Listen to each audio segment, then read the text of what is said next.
नमस्कार विद्यार्थी मित्रांनो, वेलकम टू माय बोली classes. Me Vinod Sonone, 9th class, subject science and technology. मागच्या व्हिडिओ लेक्चरमध्ये आपण लेसन नंबर 1 चं एक्सरसाइज डिस्कस केलं होतं। ते एक्सरसाइज आटोपला है, संपलेला है। इसमें कुछ क्वेश्चन के आंसर्स मैंने आपको देने थे, ते आज किंवा उद्या मी तुम्हाला त्याचे आन्सर्स देणार आहे। पहिला लेसन हा आपला कंप्लीटली झालेला आहे। जर काही शंका डाउट्स असतील तर तुम्ही त्याच्यामध्ये मला विचारू शकता। पुढच्या लेसन कडे आपण जाऊया। सेकंड लेसन आहे वर्क अँड एनर्जी। आता सायन्स मध्ये work and energy these are very related concepts. हे दोन्ही कन्सेप्ट एकमेकांशी फार संबंधित आहेत, कारण आपल्याला माहिती आहे की कोणतेही वर्क करण्यासाठी एनर्जी लागते। विदाउट एनर्जी आपल्याला कोणतेही वर्क करता येत नाही। So work and energy are very related, very closely linked topics. तर आज आपण पाहणार आहोत, आधी आपण डिस्कस करूया की सायंटिफिकली वर्क म्हणजे काय, क्या इसका फॉर्म्युला होता है, कशा प्रकारे ते कॅल्क्युलेट केलं जातं, कोणकोणत्या गोष्टींवरती ते डिपेंड करतं। तर टेक्स्टबुक मध्ये जर तुम्ही पेज नंबर 18 बघत असाल तर सुरुवातीला लेसनच्या काही तुम्हाला पिक्चर्स त्या ठिकाणी दिलेले आहेत। 4 पिक्चर्स त्या ठिकाणी दिलेले आहेत। त्या चारही पिक्चरकडे फोकस करा। बघा त्या ठिकाणी काय आहे। पहिल्या पिक्चर मध्ये तुम्हाला एक मुलगी दिसते आहे। A girl is sitting there and she is doing her studies. Second picture, त्याच्यामध्ये एक व्यक्ति तुम्हाला दिसतो आहे। एक लड़का आपको दिखाई दे रहा है and that boy is bouncing the ball like this. Third picture मध्ये एक मुलगी तुम्हाला टीव्ही बघताना दिसत आहे। आणि फोर्थ पिक्चर मध्ये एक लेबर आहे जो काही लोड घेऊन जातो आहे। आता हे 4 पिक्चर्स आहेत। या चारही पिक्चर मध्ये कोण कसं वर्क करत आहे?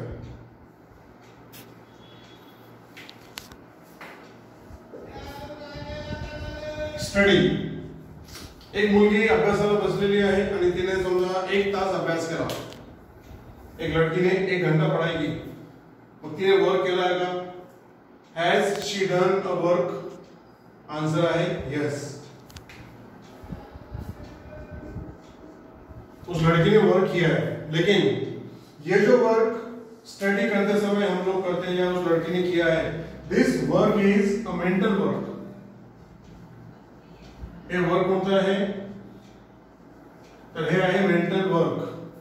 किंवा तिसऱ्या पिक्चर मध्ये सुद्धा एक मुलगी त्या ठिकाणी बसलेली आहे आणि ती टीव्ही बघत आहे।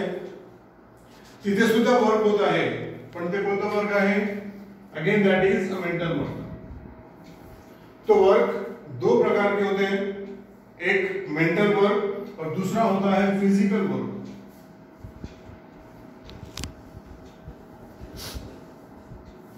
There are 2 types of works, mental work and physical work.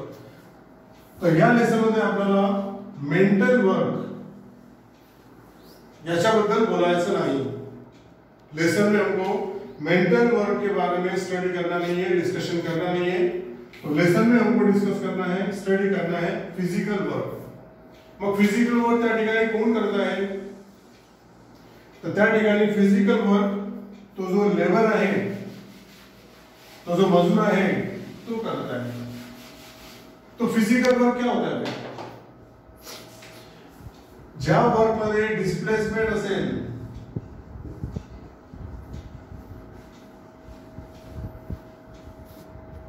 ज्या वर्क मध्ये डिस्प्लेसमेंट राहणार आहे त्या वर्कला फिजिकल वर्क म्हटलं जातं।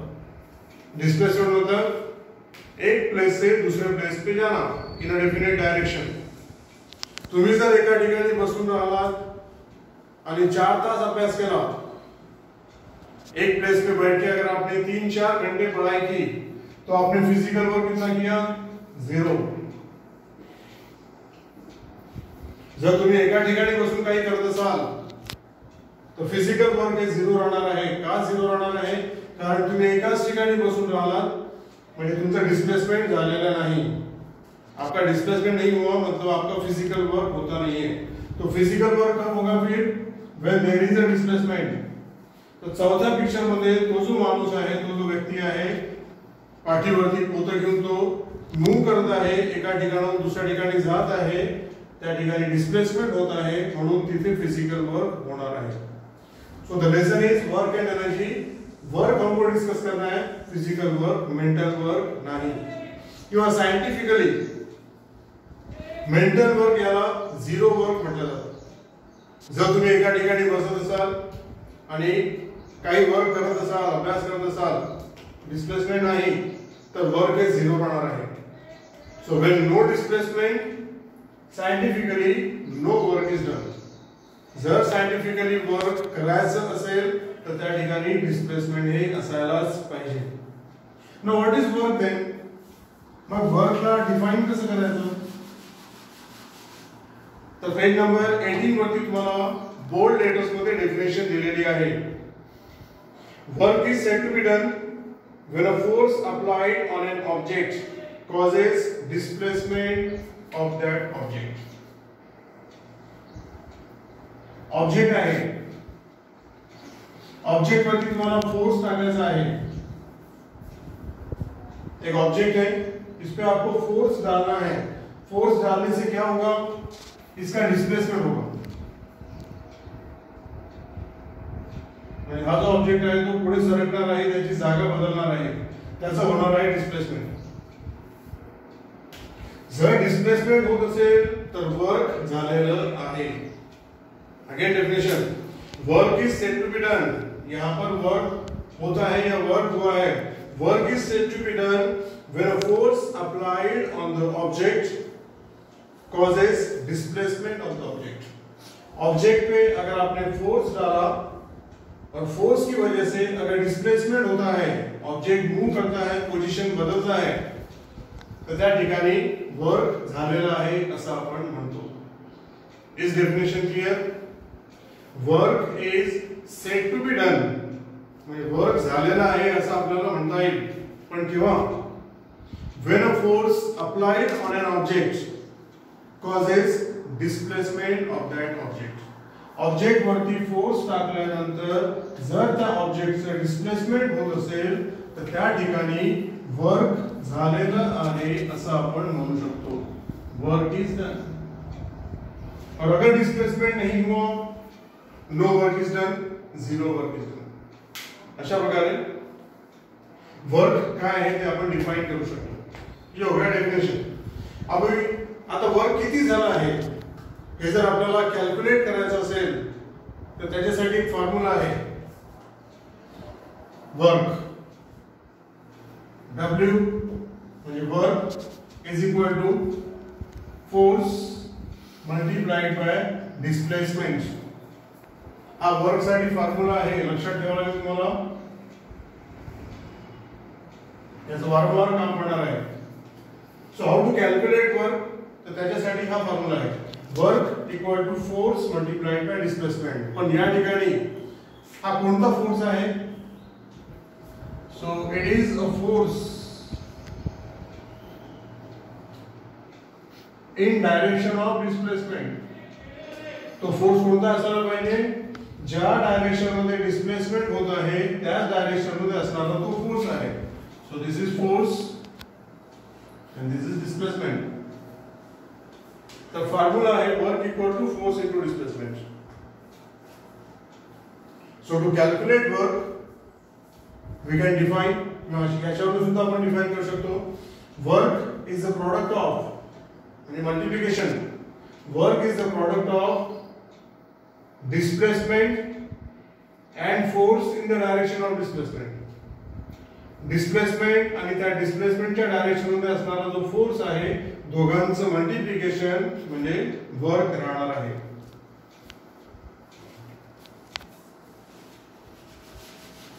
आता प्रश्न असा पडतो या ठिकाणी की फोर्स आणि डिस्प्लेसमेंट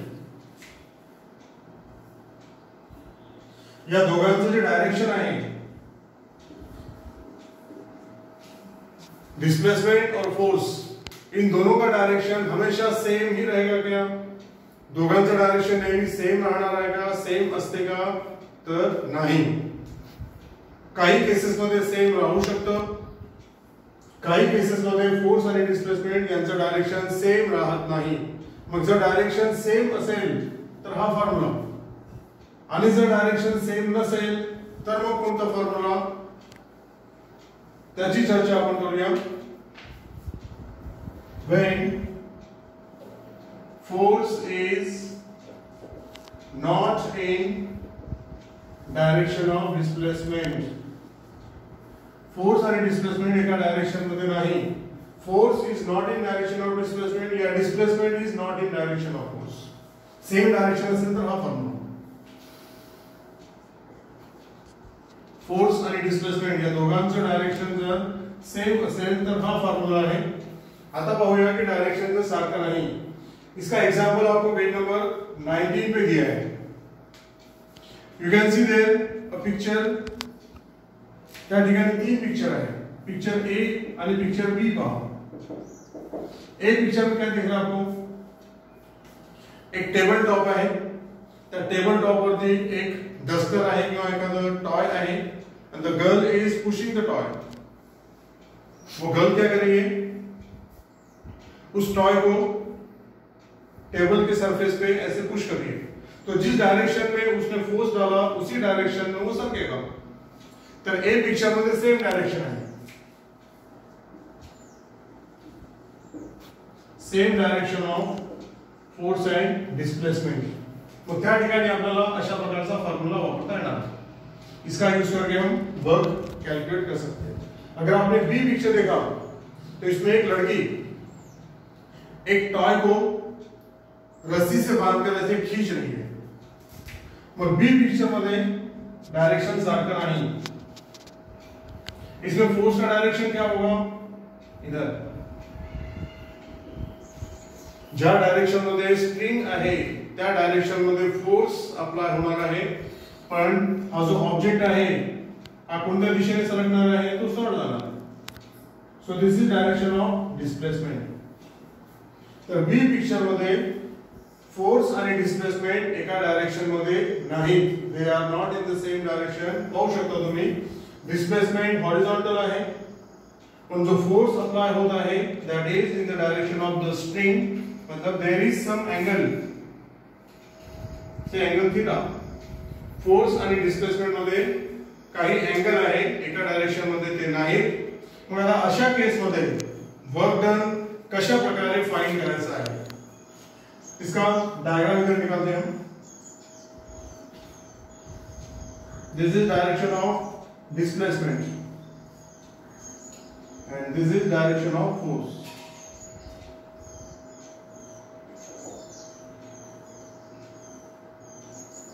आणि फोर्स आणि डिस्प्लेसमेंट या दोघांच्या डायरेक्शन मध्ये suppose there is angle theta.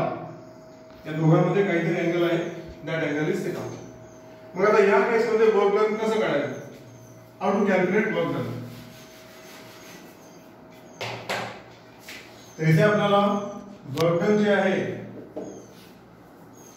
That will be product of म्हणजे मल्टिप्लिकेशन ऑफ डिस्प्लेसमेंट, जे डिस्प्लेसमेंट होणार आहे त्या डिस्प्लेसमेंट आणि फोर्स.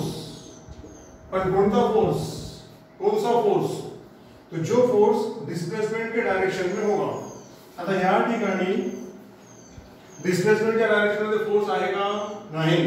पण हा जो फोर्स आहे त्याचा एक कंपोनेंट म्हणजे त्याचा एक पार्ट, त्याचा एक भाग, हा जो फोर्स आहे त्याचा डिस्प्लेसमेंटच्या दिशेने असणारा कंपोनेंट आपल्याला कन्सिडर करावा लागेल.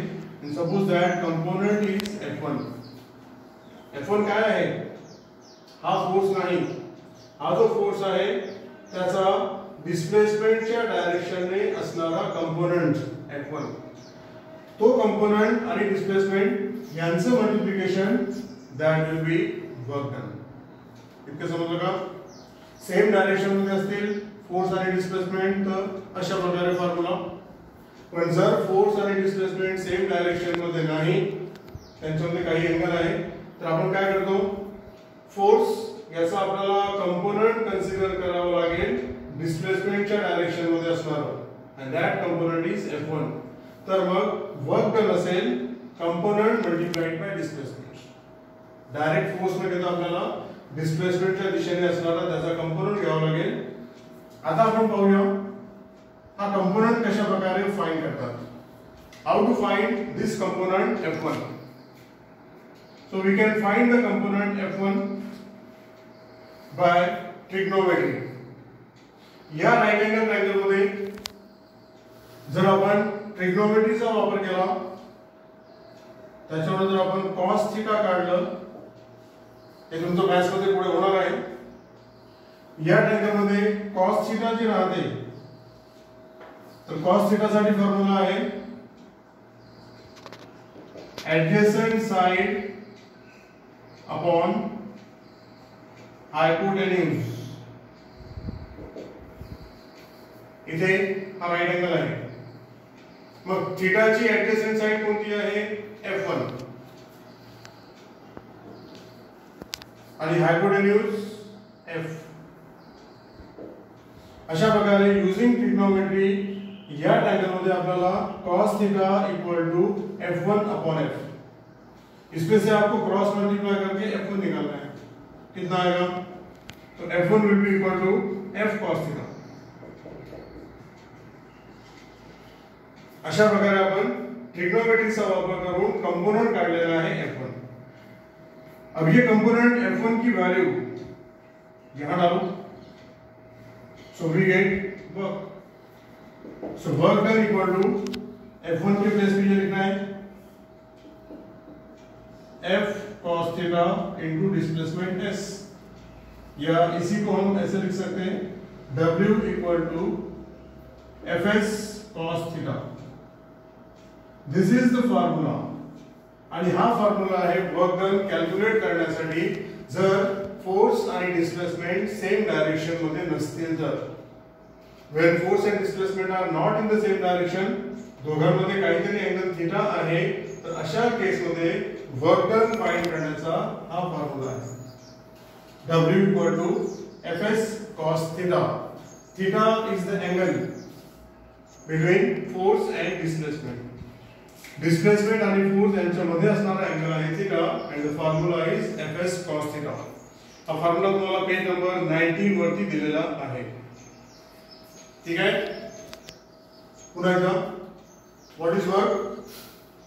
दोन प्रकारचं वर्क आहे, एक मेंटल वर्क आणि एक फिजिकल वर्क. तर आपल्याला मेंटल वर्क बद्दल डिस्कशन करायचं नाही. सायन्स मध्ये आपल्याला फिजिकल वर्क बद्दल बोलायचं आहे. फिजिकल वर्क कब होता है, तो फिजिकल वर्क तभी होगा जब डिस्प्लेसमेंट होता है. एखाद्या ऑब्जेक्ट वरती आपण फोर्स टाकला आणि त्या फोर्स मुळे जर त्या ऑब्जेक्टचा डिस्प्लेसमेंट होत असेल, तर त्या ठिकाणी वर्क केलेला आहे किंवा वर्क झालेला आहे असं म्हणतात.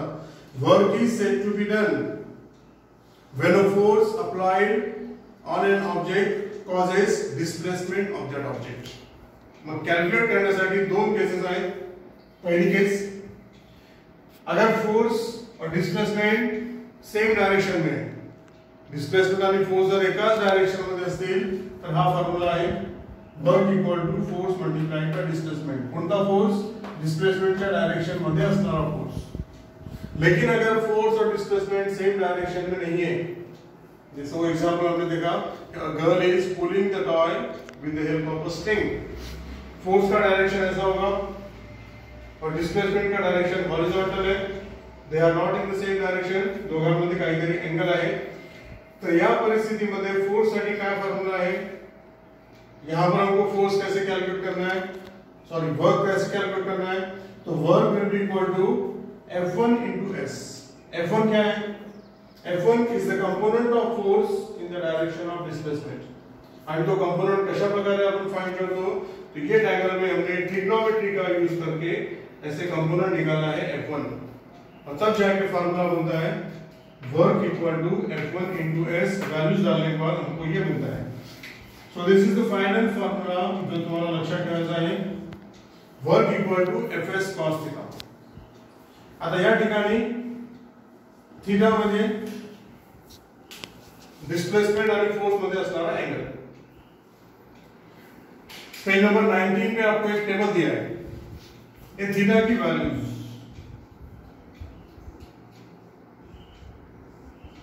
तीन cases. Suppose theta equal to 0. याचा काय अर्थ होतो, हा थीटा 0 आहे म्हणजेच काय, हा जो फोर्स आहे तो डिस्प्लेसमेंटच्या डायरेक्शन मध्ये. दूसरा केस थीटा इक्वल टू 90 रहा तो क्या होगा, और तीसरा केस थीटा इक्वल टू 180 रहा तो क्या होगा. आहे अशा केसेस, काही एक्झाम्पल्स आहेत ज्याच्यामध्ये फोर्स आणि डिस्प्लेसमेंट यांच्यामध्ये एंगल हा 0 असतो. कुछ ऐसे एग्जाम्पल्स हैं जिसमें फोर्स और डिस्प्लेसमेंट के बीच का एंगल 90 होता है. कुछ ऐसे भी एग्जाम्पल हैं जिसमें फोर्स और डिस्प्लेसमेंट के बीच का जो एंगल है वो 180 होता है. अब ये तीनों वैल्यूज अगर आपने यहां डाली तो वर्क कितना मिलेगा.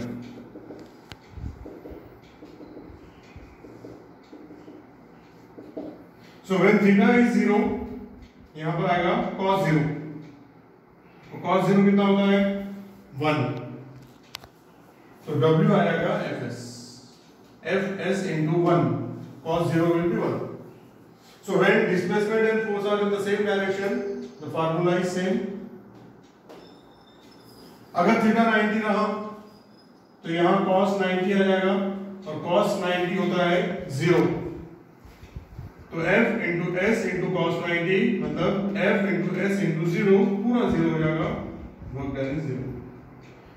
ये इंपॉर्टेंट केस है.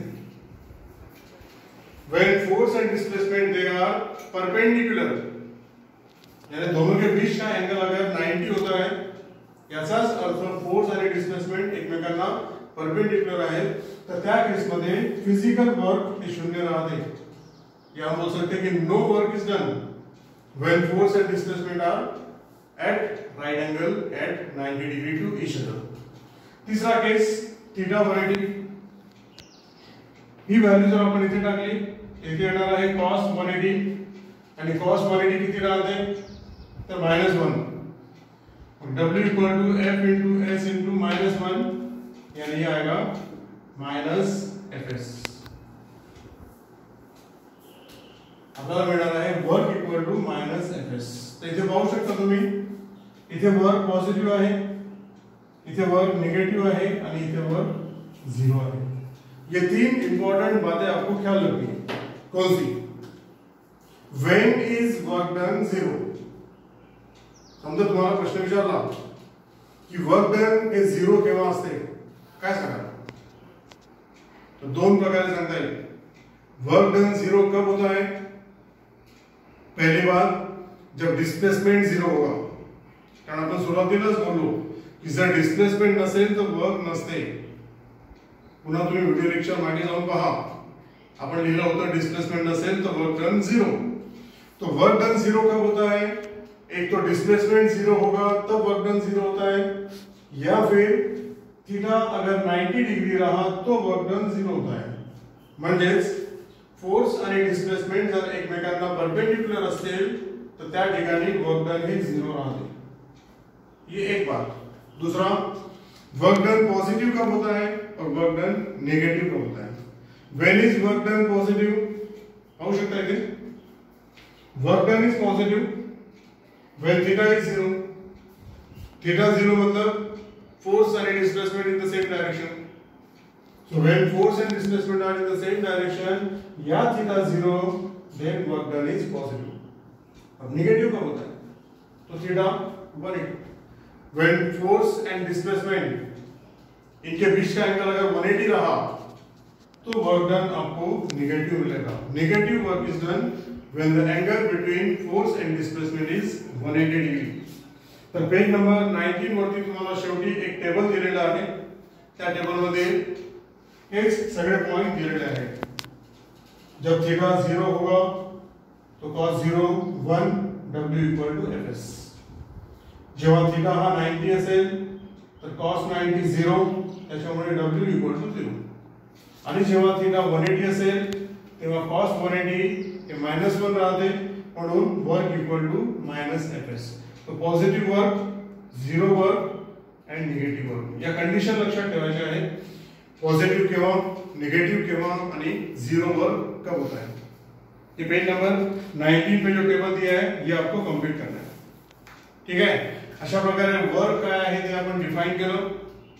फिजिकल वर्क काय असतं, मेंटल वर्क काय असतं, आणि मग आपण पाहिलं की वर्क त्याला कॅल्क्युलेट कशा प्रकारे करतात. याच्यामध्ये दोन पार्ट आहेत, दोन केसेस आहेत.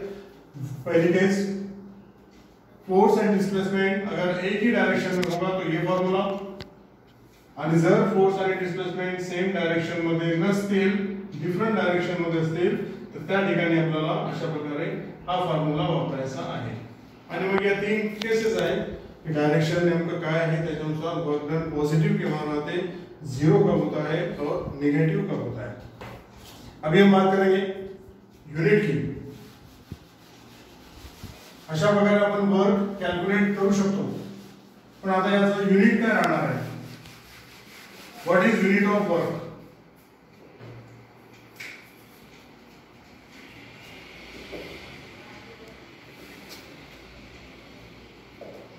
SI युनिट आणि CGS युनिट.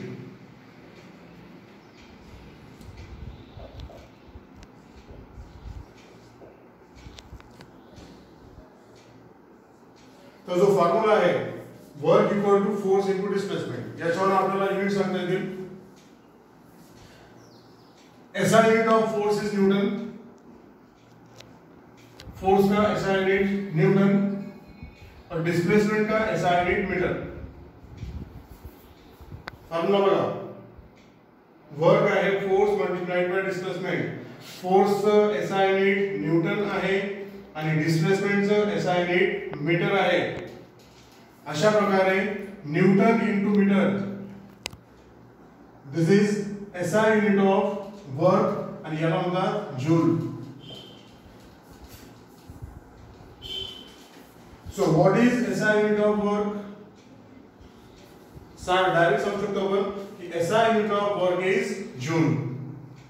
मग जूल किती राहतं, तर 1 joule equal to 1 newton multiplied by 1 metre. किंवा याला आपण असे सांगू शकतो 1 न्यूटन मीटर.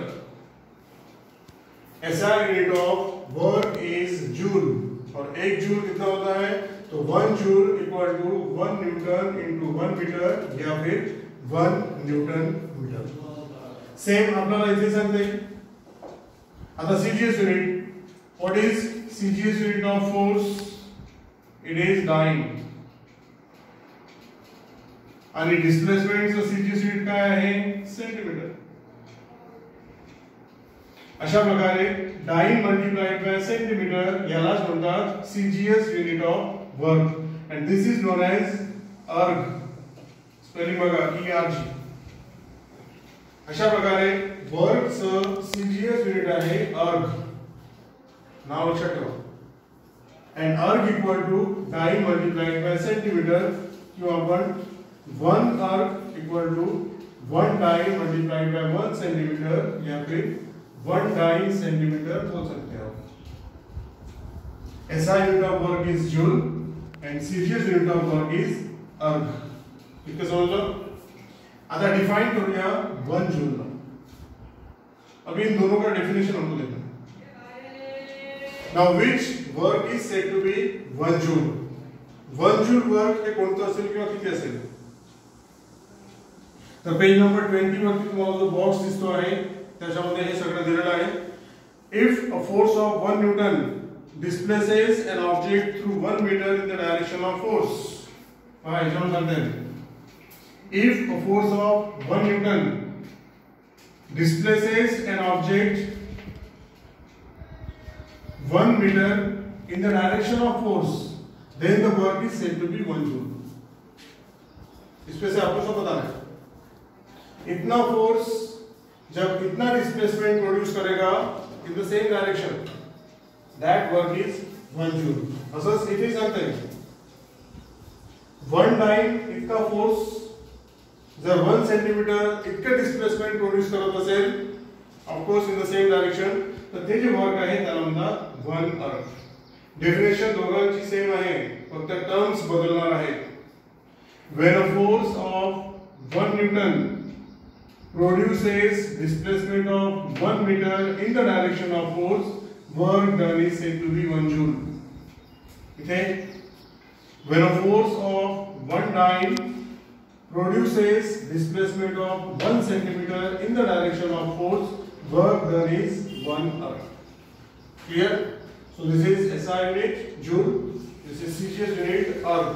आता या दोघांमध्ये रिलेशन आहे 1 जूल. जूलचा सिंबल आहे कैपिटल J. 1 जूल कितना होता है? तो इट इज 10⁻⁷ अर्थ. 1 जूल किती असतो हे लक्षात ठेवा. ज्या प्रकारे आपण म्हणतो की 1 मीटर इज 100 सेंटीमीटर, एका मीटर मध्ये 100 सेंटीमीटर असतात, असंच जूल आणि अर्थ मध्ये रिलेशन आहे अशा प्रकारे. 1 जूल इज इक्वल टू 10⁻⁷ अर्थ. हे झाले units of work. SI unit याचं डेफिनेशन, सीजीएस यूनिट इसका डेफिनेशन और जूल और दोनों में ये रिलेशन. हे सगळं तुम्हाला पेज नंबर 20 वरती त्या येलो बॉक्स मध्ये दिलेलं आहे. इथे मी तुम्हाला एक्सप्लेन पण केलं. तुम्हाला पुन्हा ते वाचायचं आहे, लक्षात ठेवायचं आहे. अशा प्रकारे या लेसनची सुरुवात झालेली आहे. लेसन आहे वर्क अँड एनर्जी. इथे आपण आज थांबणार आहोत. पुन्हा याला तुम्ही वाचून घ्या, समजून घ्या. डिफिकल्टीज मला तुम्ही विचारू शकता. थँक्यू.